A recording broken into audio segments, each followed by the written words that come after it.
Hello, everybody. Hello, Miss Grace. Hello, Miss Janice. Hello, Annabella, honeys. Hello, hello, hello. Just look there. All of my people's here. Hello. Oh, Miss Grace. Okay, so let me tell y'all, okay? I want everybody to say a prayer, please, for Miss Grace, okay? I just found out that Miss Grace has lost her other brother-in-law, her husband's brother, and we need to send a lot of love and prayers to her because she lost him this morning.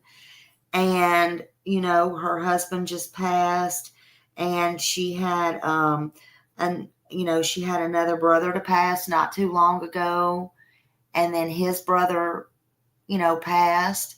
So she's had a lot of deaths in her family and a lot of heartache and pain. And Miss Grace, I want you to know we are praying for you and we love you very, very, very much, Miss Grace. Thank you for being here. Anytime you feel like you need to leave, you just go right on ahead and do it, honey. We all understand, but just know we love you and we are praying for you. Hello, Miss Donna Smith. Hello, beautiful. Hello, Shannon. How are you? Hello, hello, hello, everybody coming in. If you don't mind, go ahead and just hit that thumbs up for me. And, then we'll get started here. If you're watching live or catching a replay, it always helps if you do put the thumbs up. It's never too late. It gets these stories out and everything in the algorithm. And that helps the channel, and it's free. It's free to do that. So if you don't mind, just hit the thumbs up for me. But I'm so glad you're here. I'm so glad everybody is here today and doing well. How has everybody else's day been? Anything going on? Hey, Daniel, how are you doing? Happy Tuesday. Happy Tuesday to you. I hope your Tuesday's been good. I sure do. It's been nice here. I've just been kind of lazy, lazing around, not laying around. I can't lay around for nothing, honey. You can forget that. Smiley can't ever lay around. That ain't gonna happen. You're all right trying to stay cool. It's hot. Oh, God, it is so hot. Hey, Leslie, keep it real. How are you doing today? Yeah, this chat could be warming up. Get everybody in here. I guess others are doing other things, and that's okay. Everybody can come in later. I've been late and didn't put any notices up or anything. I've been so busy here lately. I told y'all June was going to be interesting. It was going to be busy, busy, busy, to be honest. So there's that. There is that. I cannot believe June is almost over though, but it is. Today is June 24th on Tuesday. Hey, 52 cards. No, only that her husband not her husband. Lord have mercy. What am I thinking? That her dad passed in the jail. Is that what you're talking about? Or is there something else that I missed? Because I did see he did die in the jail. Hey, good to see you. Good to see you. Everybody coming in. Yes, I did see that. I did. I reported on that a couple of times. Don't you find it odd, 52 cards, that because that was like 5:30 something p.m., less than 24 hours the next morning, they already had a autopsy and said, whatever he died of. I don't even know. I can't remember now. That's how important he is to me. But I'm just saying.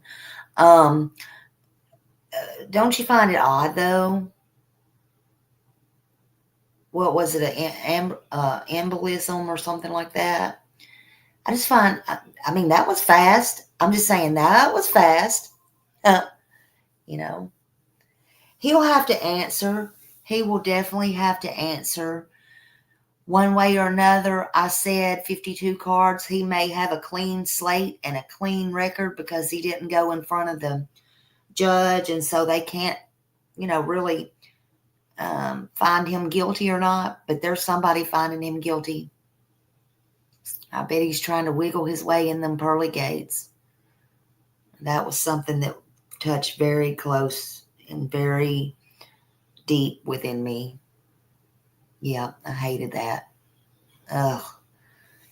Um, I think personally, and it's okay to go ahead and, whatever you think, but I think personally, he might have took his own self out.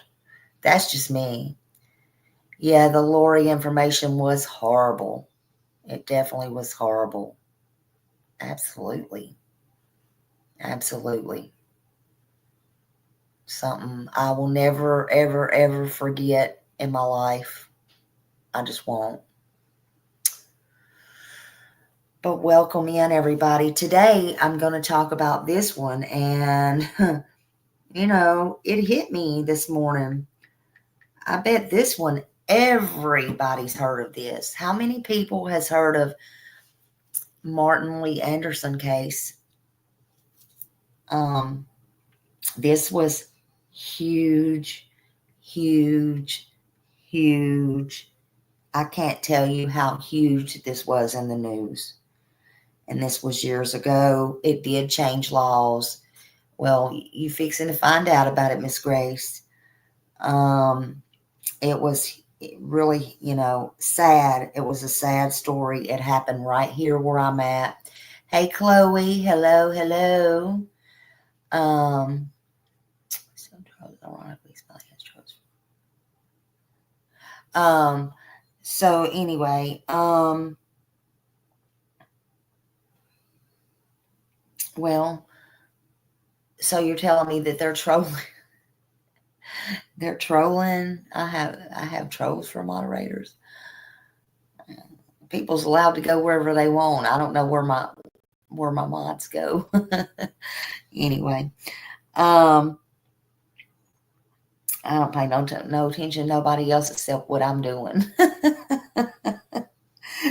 I got enough issues. But anyway, we're gonna talk about Martin Lee Anderson today. It happened right here, like I said, and it changed laws. You do, Bella? Yeah, this was a huge one. This was a very, very huge one. It was actually one of the most tragic and unsettling incidents here in Bay County's recent history. And it was the death of 14-year-old Martin Lee Anderson. And it led to a widespread public outrage.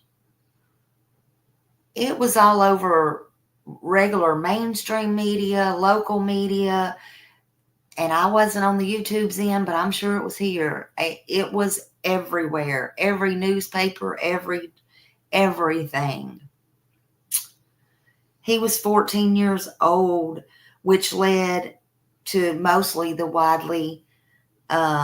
widespread outrage. And though it wasn't a traditional MURDR, it resulted in serious criminal charges. In my opinion, it might as well have been. That's how I feel about it. Still to this day, that's how I feel about it. And again, I wasn't even on here at the time. You grew up in Callaway and you graduated from Rutherford. Oh, so then you know a lot of this stuff, Bella. I'm going to start doing a lot of more Panama City cases. Like I said yesterday,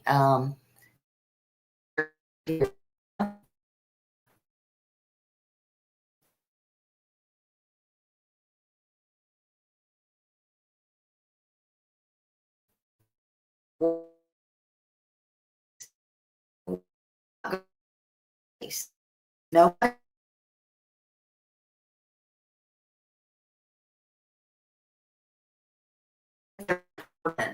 I think they're important not to forget.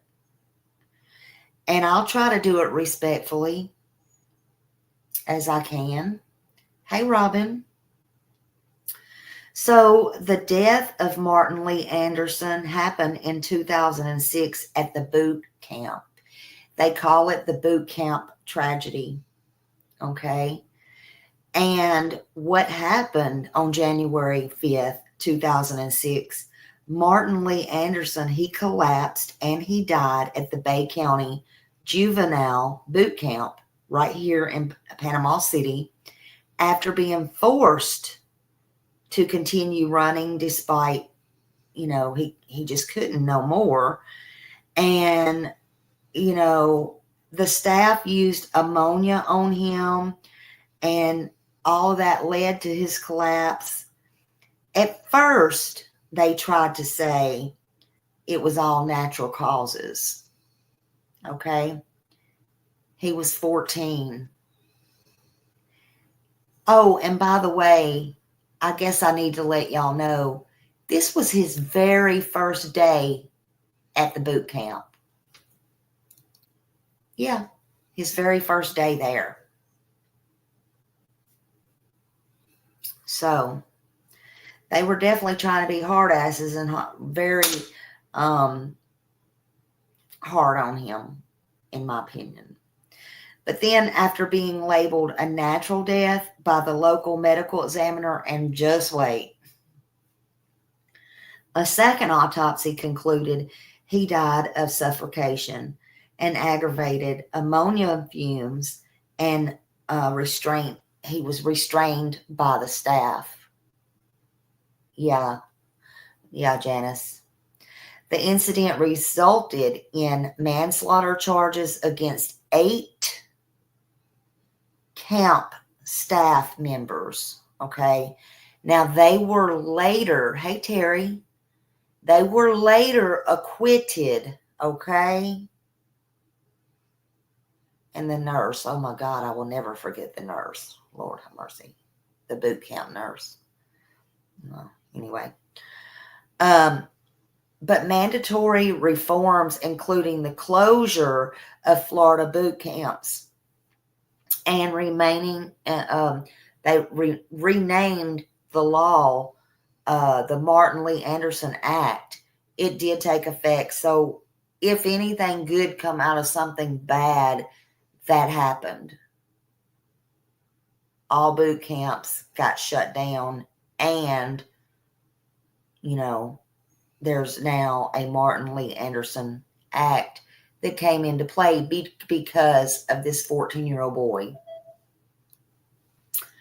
So, who was Martin Lee Anderson? Because he was definitely loved by many here in Panama City, and he died way too young.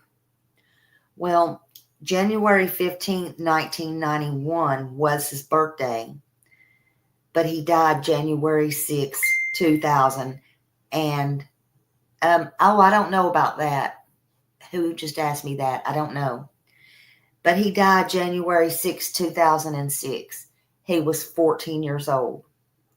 His hometown was here, Panama City, Florida. And he was a very bright athlete, and typically, he was typically a healthy teenager. Now, the reason he was in boot camp, Martin was arrested for stealing he was 14. He was arrested for stealing his grandmother's car. And so they sent him to the Bay County Juvenile Boot Camp. It's a military style correctional faculty, that was here in Panama City. His family hoped that the camp would help him avoid further trouble. I don't see them. I don't. Okay. Avoid further trouble. But back then, I'm just saying, I'm not taking up for anything. Wrong is wrong, okay? But back then, he probably just wanted to go for a joyride, and what he did was wrong. Yes. And they sent him to boot camp in hopes to not have him in the future, to be out here in trouble and running the streets and doing wrong and doing all the bad things and getting with the wrong crowds. That's my opinion. They wanted him to better his life. They didn't want him to go in the opposite direction, especially big crimes like stealing. So if you steal your grandmother's car at 14, I'm sure they assumed they were doing the right thing because they didn't want him to go on and do bigger things in life. He had good potential, Again, he was an athlete. He was everything. Everything good other than that. Unfortunately, they didn't ever think or expect in a million trillion years that the help that they reached out for or tried to steer this young boy right would put him in the hands that literally would take his last breath from him. They didn't think that. Now, that's a lot to process. That's a lot to live with, especially if you're a grandparent or a parent. You always got to live with that. But it's not your fault. And you don't need to question yourself because you did the right things.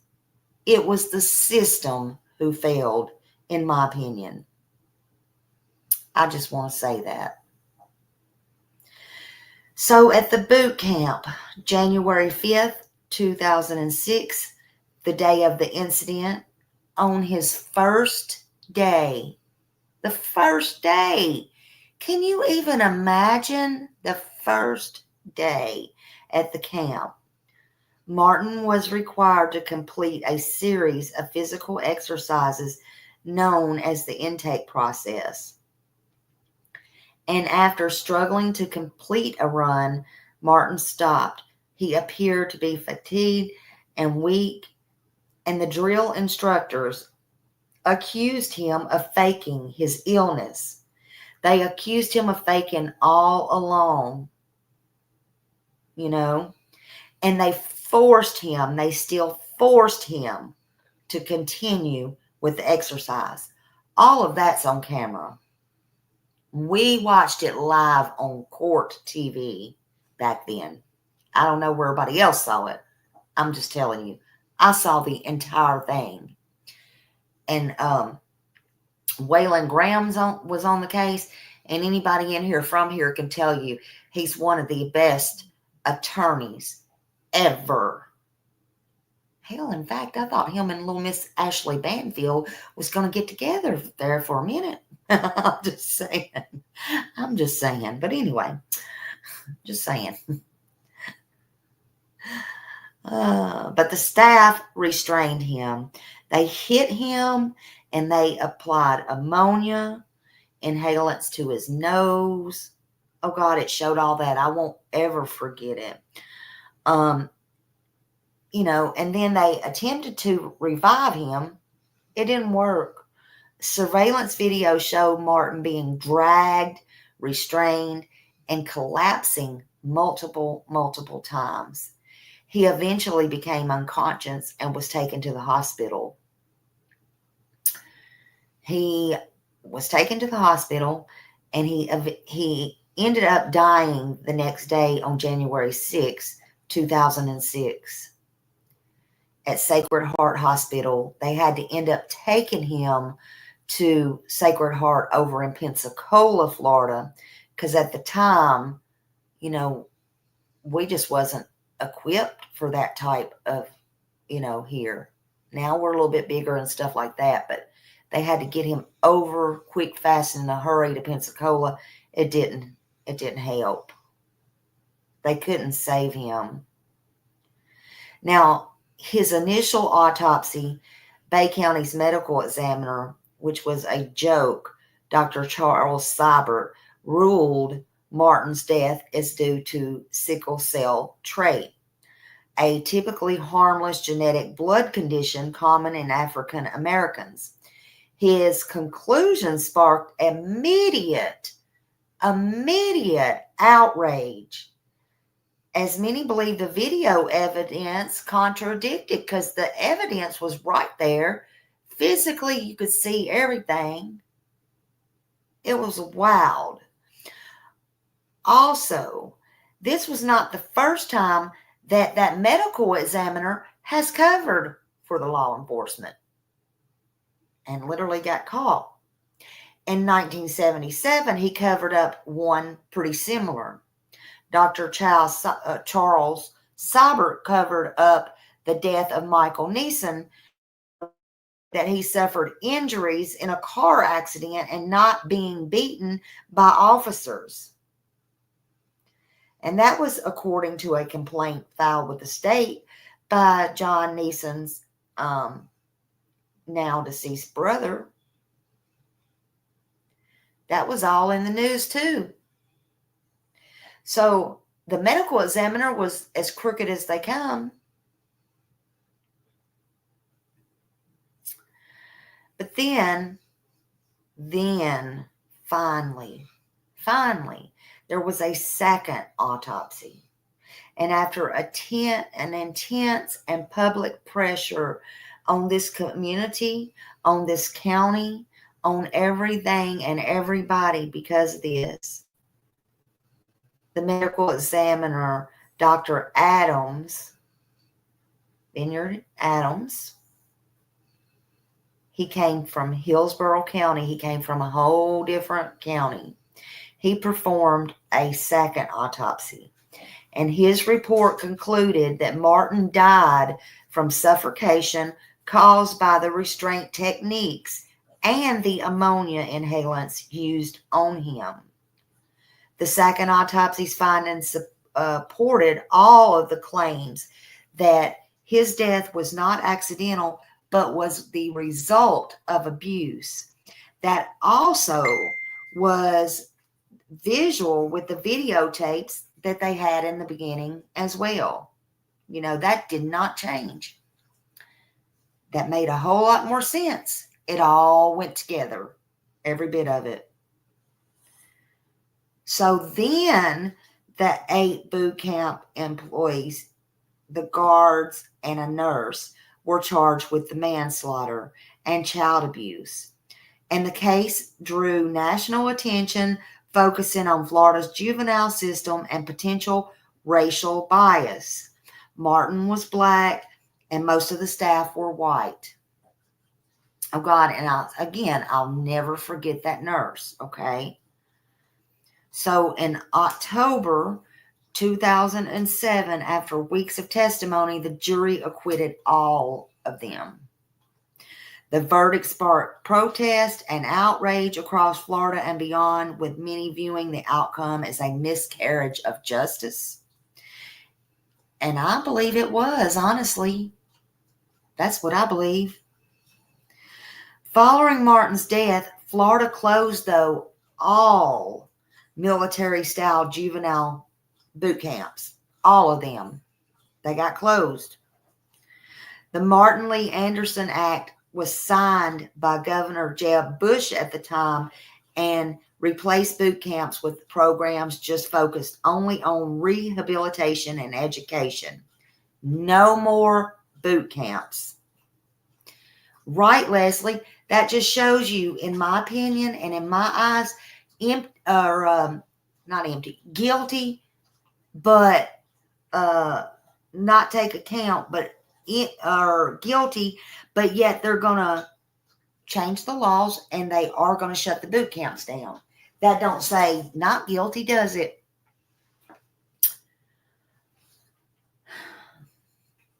Martin's tragic death sparked national debates about juvenile justice, race, state accountability, and it fueled activism. I'm saying that wrong. Activists among civil rights groups including the NAACP. Trying to see who that is out my window. God, it's going to rain again. Are you kidding me? Oh, Lord. Okay. Anyway, it became a symbol of the risk associated with harsh approaches to juvenile discipline. And it inspired legislative reform through justice for his death, and it remains controversial and a topic controversial to this day. Now, Martin's funeral was attended by thousands, and I mean thousands of people, including civil rights leaders Al Sharpton, Jesse Jackson.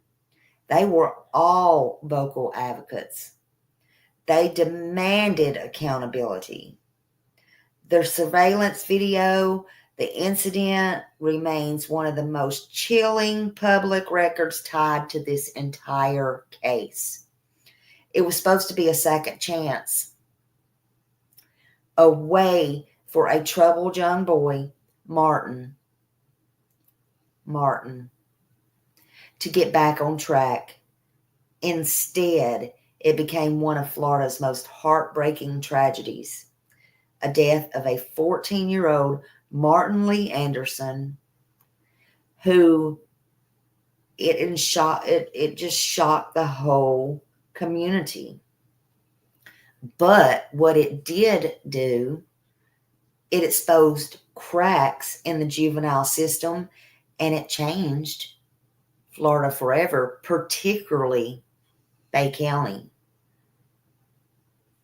Martin Lee Anderson was like any other kid growing up, yours, mine, everybody else's. He grew up in Panama City. He was bright. He was an athlete. He was full of life. But like so many others, he made mistakes too. He made a mistake, and it cost him his life at the hands that were supposed to be trusted. But I want y'all to remember something. I don't know if y'all watched that movie or not, but none of that matters. Our vice president right now, J.D. Vance, made a wrong turn in his life at one time. The very same one that this young man made. And he stole his mama's car to go hang out with his friends while she was in the hospital. He was, pumped up by his friends, that they needed a car. But he did that. And now he's the freaking vice president. We don't know what Martin Lee Anderson could have been or would have been. We have no idea, because they didn't give him the chance. Like J.D. Vance's grandmother, though, she tried everything in her power to do everything she could to give J.D. a chance, and she was the poorest woman, I believe, on this earth, honey. They were only trying to help their grandson better himself and not go down a bad road, in my opinion. I would have done the same thing. I have done the same thing. Not boot camp. But if I would have had to, I probably would have. I got 4. One did his own little thing, whatever he wanted to do. Thank God he's changed now. Sometimes things happen to good people. They make bad choices, but that don't mean they can't change. Let me say that again. That come from Smiley's mouth. Sometimes things happen to good people.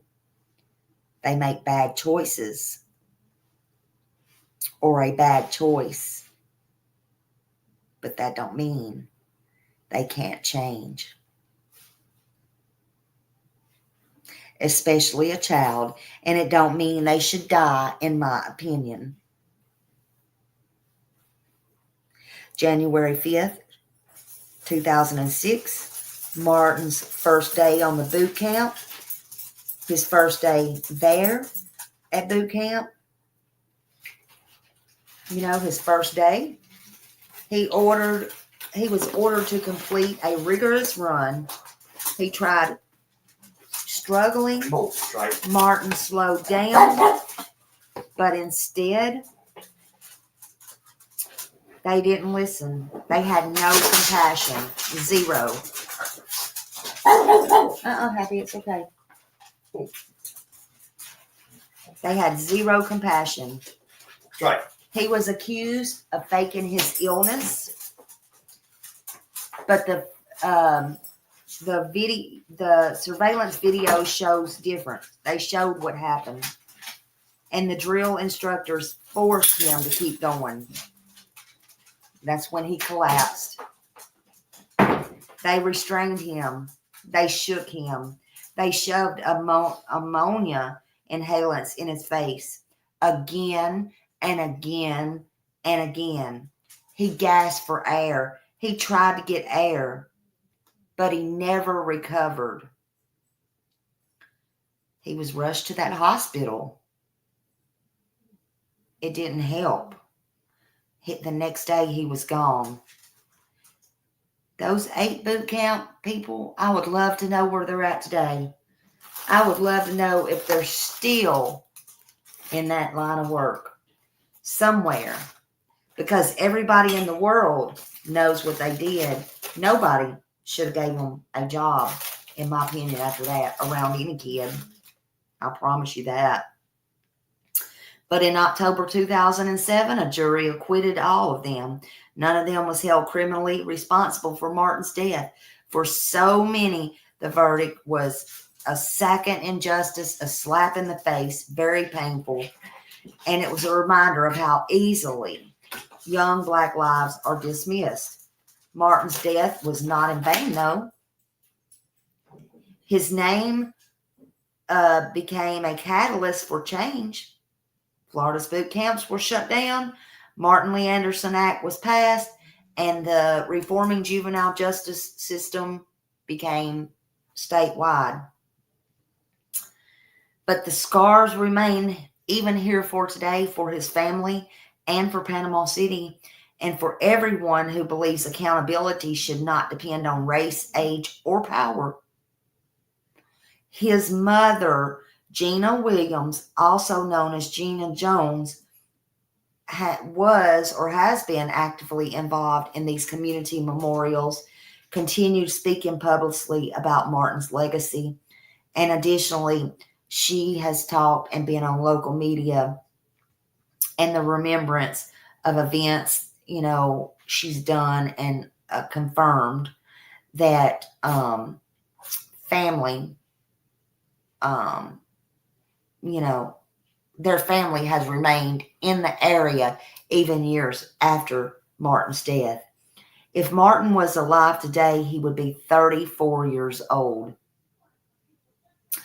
Martin Lee Anderson's family did file a wrongful death lawsuit. Sometimes that's what you have to do if you can't get a conviction, then sometimes you just have to file a wrongful death suit. And that's exactly what they did. The wrongful death suit was filed against multiple parties, including Bay County Sheriff's Office, Florida Department of Juvenile Justice, the boot camp employees, and other parties that were related. In 2007, the state of Florida agreed to pay $5 million to Martin Lee Anderson's family to settle the wrongful death suit claim. The settlement was intended to bring some measure of accountability and closure, though it did not involve admission of guilt of any kind by the state. Go figure that. The civil settlement was separate from the criminal case. Again, as they were asking in Sebastian's case, why don't Seth do this? Why don't Seth do that? Because these civil cases come after. They're after, okay? They just are. They just are. The civil settlement was separate from the criminal case where all the boot camp employees were acquitted. Martin's parents, especially his mother, Gina Jones, expressed that while the money couldn't bring back her son, they hoped it would send a message about the need for change and accountability. After Martin's tragic death, his family did what so many grieving families have to do. They fought back. That's when they filed the lawsuit.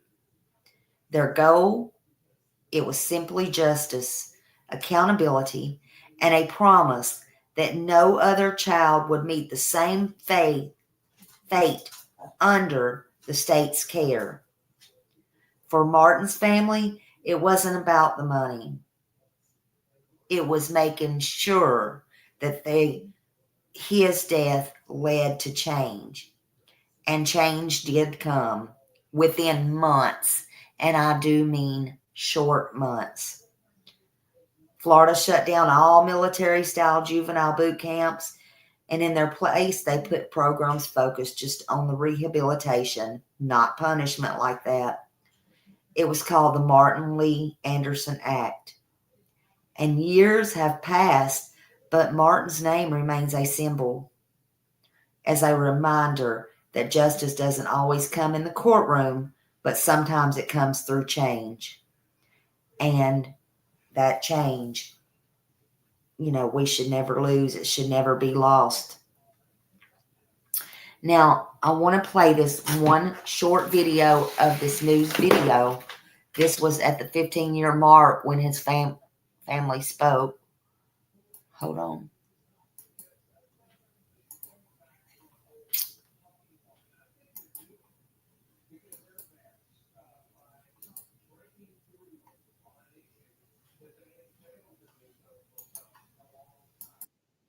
Ones and community members gathered to remember, honor, and fight for justice.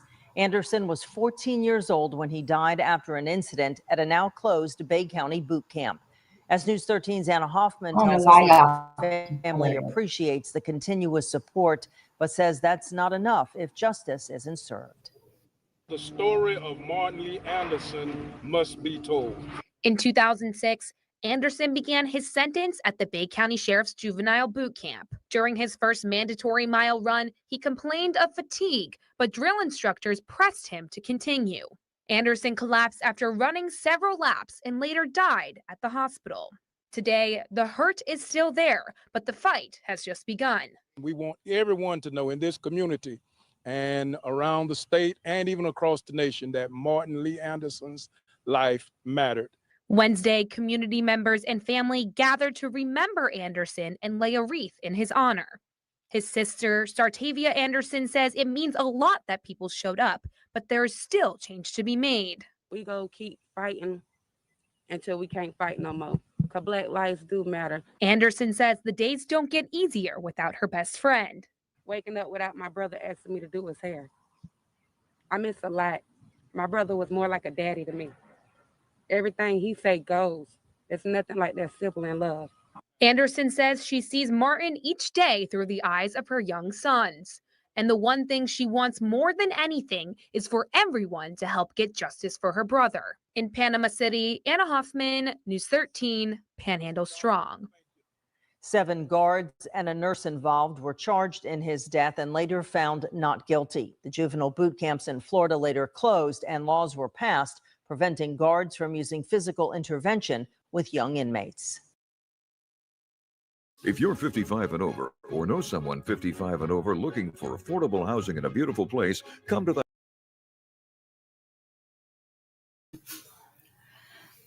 So that happened. And honestly, I just think that's sad. And it's, that's something that you never expect. And especially when you first get there. So I just wanted to, put that out there, remind people. I wanted to put that in loving memory of Martin Lee Anderson. May he rest in peace.